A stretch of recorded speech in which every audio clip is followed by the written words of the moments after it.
right, our breaking news continues right now on ABC News Live. I'm Kira Phillips. The House Speaker race still up in the air as GOP infighting sinks McCarthy on the first three ballots now. The last time the vote for a new speaker went past the first ballot was 100 years ago in 1923. The losses here clearly amplifying how Republican infighting between moderates and hardliners will definitely complicate the GOP's majority in the House of Representatives.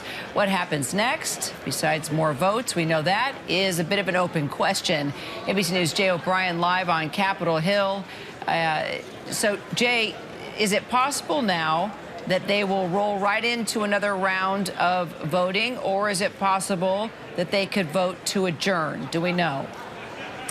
They can vote to adjourn. There's got to be a majority to vote to adjourn. As of right now, all steam ahead to the fourth ballot, most likely, unless we hear some lawmaker make a motion to take a break from this, adjourn these proceedings. To step back a moment, and forgive me for looking down, I'm looking at my feet of the House floor right in front of me. I have to give credit to those two kids of whatever member-elect is sitting there.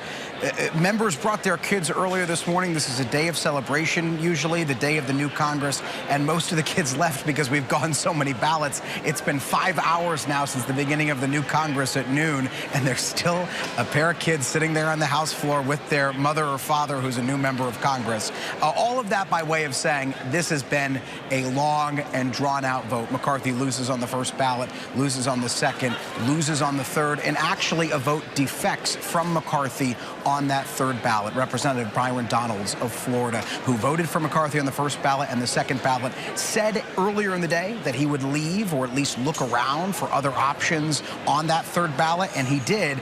And he voted for Jim Jordan. We're seeing what we were seeing for the second ballot as well, which is that those Republicans who are opposing Kevin McCarthy are throwing their support behind Jim Jordan. Jim Jordan, someone who said he doesn't want to be the Speaker of the House. So the appearances now is that these Jim Jordan votes, the 20 of them, are protest votes against Kevin McCarthy because, again, Jim Jordan made it clear on the floor of the House before the second ballot as he was endorsing Kevin McCarthy that he does not want to be the Speaker. He wants Kevin McCarthy to be the Speaker. Another potential Speaker in waiting, Steve Scalise, he's the one who nominated Kevin McCarthy for this third ballot, saying that he wants Republicans to get behind Kevin McCarthy. Nonetheless, there are now 20 House Republicans who have said they want someone for Speaker of the House other than Kevin McCarthy. And Kevin McCarthy, because of the GOP's slim majority in the House, can only afford to lose 4 votes. So he's not gaining any votes. He hasn't picked up any new votes between the first ballot and this last third ballot. Instead, he's losing votes. He lost that 1 vote from Byron Donalds. So he really has his work cut out for him. And again, as we've been saying, with each of these ballots, particularly as the opposition to McCarthy grows ever so slightly, his path to the speakership gets that much harder. So we're now in that period where they're counting the votes. We have a little bit of a break between the voting. So if there's any wheeling and dealing to be done, if there's any consensus candidate to emerge, now would be the time, unless they take a break and say, let's take a stab at this later on in the night or tomorrow. But again, there's no signs of that right now. Those are the 2 kids who really withstood this entire process, and good for them. They are watching history. We have not seen this for 100 years, Kira. So kudos to them and their patience. I'm telling you, there's a special report to fire up for extra credit when they go back to school tomorrow because it looks like they are the last 2 remaining kids in there. I did see a baby as well hanging in there with the pacifier. Don't see that family anymore. If I was a kid, I'd be there too, Kira. Oh, of course you would. Of course you would. And the teacher would love you for it. So Representative Marjorie Taylor Greene putting out on social media, Jay, if the base only understood that 19 Republicans voting against McCarthy are playing Russian roulette with our hard-earned Republican majority right now, this is the worst thing that could possibly happen. Playing Russian roulette with the Republican majority. What do you think? Yeah, and that's in keeping with what Greene told me on her way into the House floor around noon today. Some of her staunchest allies in Congress, Matt Gaetz being the most notable of them, have said they will never vote for Kevin McCarthy for Speaker of the House. Marjorie Taylor Greene has been vocally in support of Kevin McCarthy.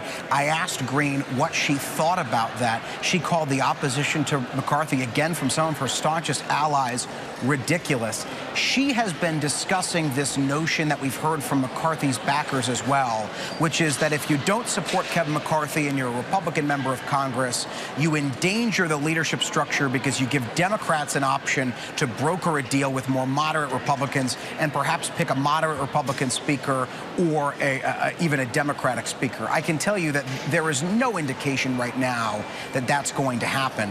But the other thing we hear from people who want Kevin McCarthy to be the speaker and want this process to be over is that the House floor is frozen right now. In a new Congress, you can't do anything before you elect a Speaker of the House. You can't put the rules together. So right now there are technically no rules on the House floor. You can't set up committees. You can't pass legislation. And there's a lot of day one pieces of legislation specifically that Republicans said they wanted to pass as soon as they took power.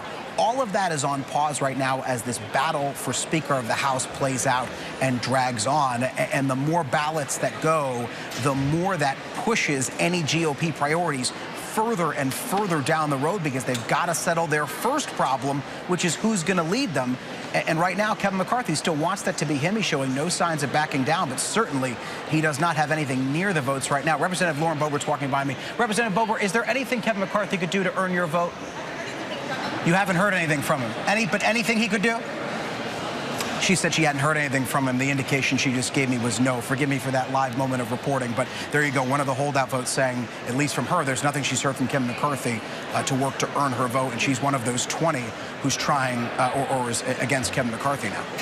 I'll tell you what, Jay, if they're coming in and out of chambers there, coming off the floor and passing by, grab them. That's what we love about live TV. You're the best one to do it.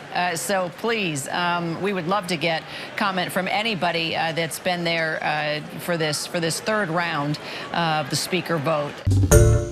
Hi, everyone. George Stephanopoulos here. Thanks for checking out the ABC News YouTube channel. If you'd like to get more videos, show highlights, and watch live event coverage, click on the right over here to subscribe to our channel. And don't forget to download the ABC News app for breaking news alerts. Thanks for watching.